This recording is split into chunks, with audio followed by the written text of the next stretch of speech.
Hi, my name is Nikita, and this is my channel, Healthy Reinventions. I know I haven't posted much just because I haven't been ready, but now I'm ready to post content. I want to give a little detail about myself, which I'll explain more about in a different video, but I have ulcerative colitis. I've had it since early childhood, and I was officially diagnosed between the ages of 8 and 10, and I'm 35 now.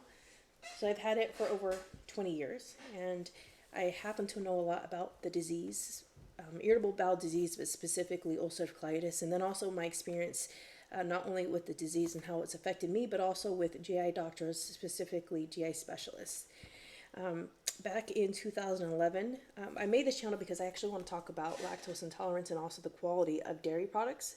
But back in 2011, I had stopped using all dairy products except cheese, and I switched, specifically dairy milk. I switched over from using dairy milk to alternative milks like oat, cashew, rice milk, soy milk, coconut milk. And I had been drinking those alternative milks up until last year. So last year I committed to the specific carbohydrate diet, which I've actually known about since my early 20s. It's just 10 years ago, I had tried the specific carbohydrate diet several times, but I never actually committed to it. And I did not stick to the diet strictly up until last year. So back in March of last year, I committed to the specific carbohydrate diet for about 8 to 9 months. And then I had switched over to the carnivore diet. And my whole reason of doing that is because I was trying to get off of the medication that I was on, and that unfortunately I'm still on right now. And the reason is because I've been on many immunosuppressant and biologic medications, and those medications carry their own risks and side effects, and it ends up being a double-edged sword, for people who have autoimmune diseases and they have to get on these medications. So my goal was to be able to get on a diet and change my lifestyle to be able to manage my disease fully on my own.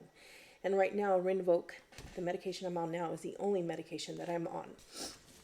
So last year, while I was on this diet, I kept on trying to get off this medication, and unfortunately, every time I got off, my symptoms would flare up again, regardless of the diet that I was on and the fact that I was fasting. And so I also had a mid to severe flare-up during the summer of 2025, which I was able to manage and get under control through the diet, higher quality probiotics, and other supplements like CBD and actually a whole bunch of supplements that I was taking that maybe at some time I will talk about that as well.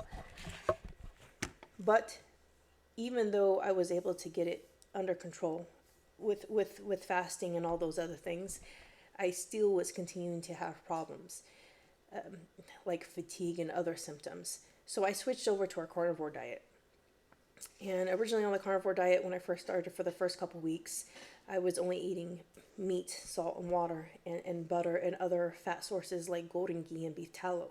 So I was on the carnivore diet for about a month and a half, and I was off of the Rinvoq medication for a little bit over a month and a half. And during that time, one of the side effects I get from Rinvoq is that a lot of fluid retention is held in my face and in my upper body, so it makes me look more masculine than feminine. And while I was on the diet, drastically the fluid retention in my face went down, and also my upper body. But unfortunately, during that time, my colon and my stomach, my belly was extending, and I started to have flare-up symptoms again, and bleeding. And for example, was one of the symptoms I was starting to experience. So what I decided to do was to just get back on the medication for now and continue the carnivore diet, and then get myself to go down to 15 milligrams of the medication, and eventually get off when I have the right professional who's willing to help me with this, specifically a naturopathic doctor or someone who believes in managing this disease through lifestyle choices and diet. But what I want to talk about today is dairy products, because for the longest time I believed I was lactose intolerant. And specifically when I'm in flare-ups, I couldn't have dairy products and dairy milk. But with the specific carbohydrate diet, dairy products, are not allowed except for like I believe raw cheese is allowed. Raw cheese is allowed, and that's what I would have on the specific carbohydrate diet. There are certain cheeses that are allowed, but dairy milk is not allowed, except if you're making your own yogurt. You would get a certain type of milk and you can make your own yogurt, and that's what I would do. I would make my own yogurt because there's a lot of probiotics in the yogurt that helps to balance and rebuild the microbiome of the gut. And also, when I switched to carnivore, it depends on how strict you are on the carnivore, but dairy products can be allowed, like raw cheese, organic heavy cream, but the quality really matters, and it also depends on what stage you're in. So initially, you probably don't want to be having dairy products. Depending on what you're getting on the carnivore diet for, probably need to allow your colon to heal up some more before you're able to have dairy products. But I was okay. What I found out is that I'm actually okay with dairy products. It's not something that I'm going to have every day and all the time, but I was actually okay with it, with or without using the medication, because while I was on the carnivore diet, I wasn't on the medication. It wasn't the dairy products that was bothering me. I think for some reason the carnivore diet, I believe it will help me. I just believe that my body has a lot of healing to do. But I want to show you something. So sometimes I do shop at Costco. Mainly I shop at Sprouts. And, I have a budget that I really have to stick to. And I had a friend, somebody I used to know, that told me that I had a wine diet for my budget, which it's true, because unfortunately real food and good quality food is expensive, and it really shouldn't be expensive. It should be affordable for everybody, because I do believe that everybody should have the opportunity and the ability to have real food in their system. But this is something I got from Costco. I actually don't drink this stuff, but I happened to go to Costco. Couldn't find any other heavy cream, so I use heavy cream, because even on the carnivore diet, there are sometimes where I'll have like Earl Grey tea, and I'll put the heavy cream in my Earl Grey tea, or sometimes I'll use it to make like a whipped cream, or I've used it for other things, other cooking, dishes and recipes. But this is something I got from Costco, and I just want you to look at the ingredients here. Maybe you guys already know about this, and sometimes people don't really pay attention to the ingredients. But in this heavy cream, there's heavy cream and carrageenan. Now, I'm going to talk about carrageenan.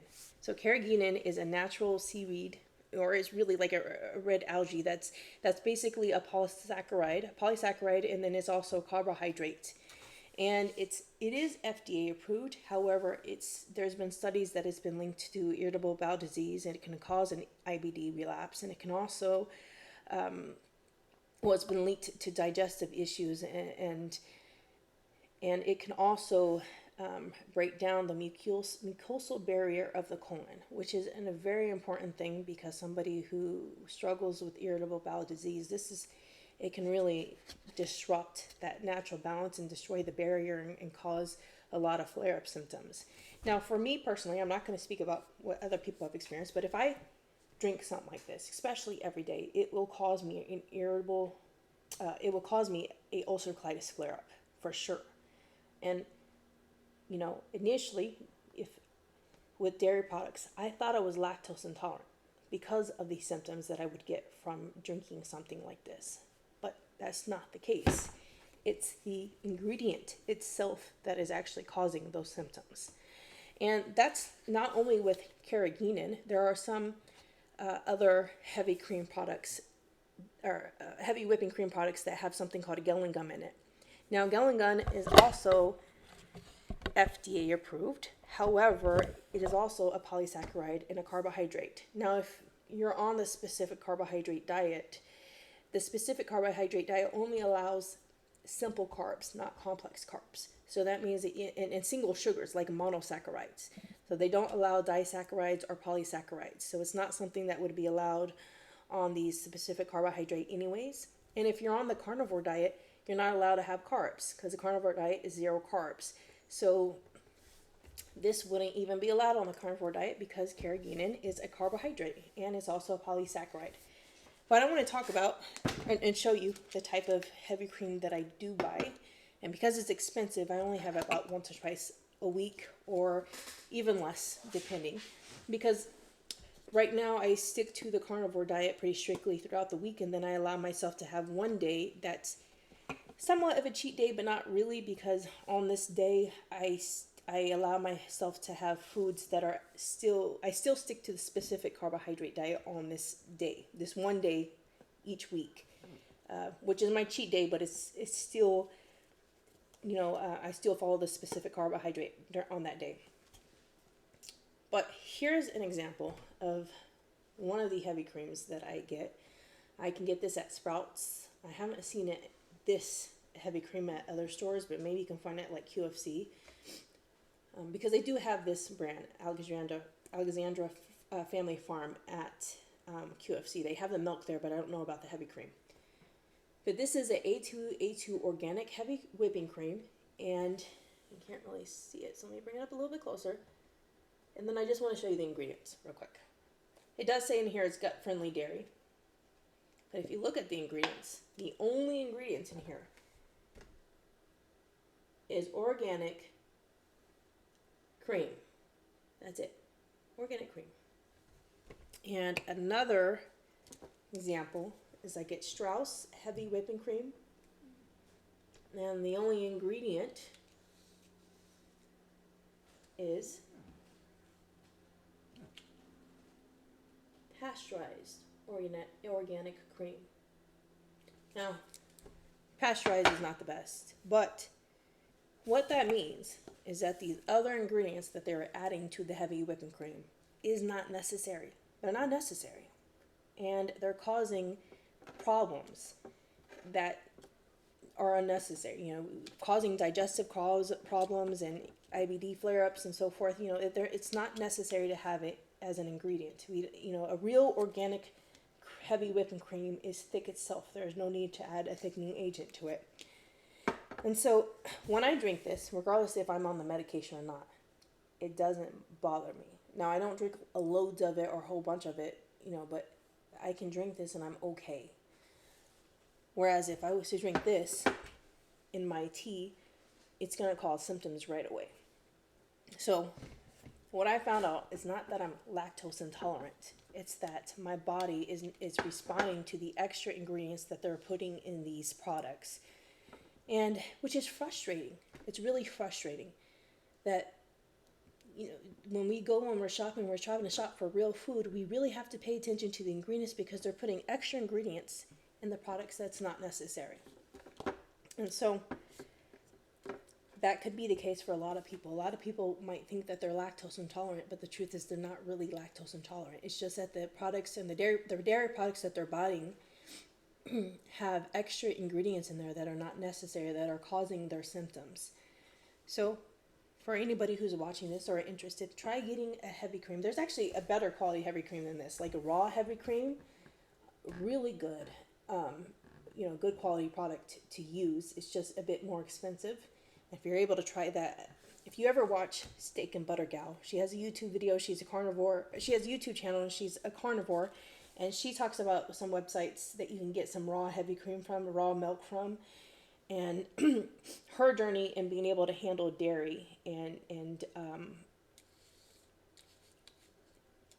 being able to handle dairy products and so forth. And so it's a very good idea to take a look at her YouTube channel and take a look at the website. If you're able to afford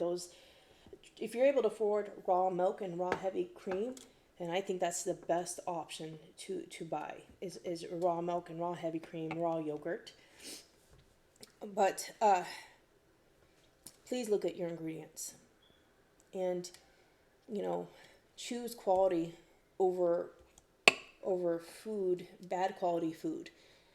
Because being sick and not being able to work, even though good quality foods is expensive in the long term, getting sick, not being able to work, not being able to make the money you need to make, and then the medication, how expensive the medicine is, it's not worth it.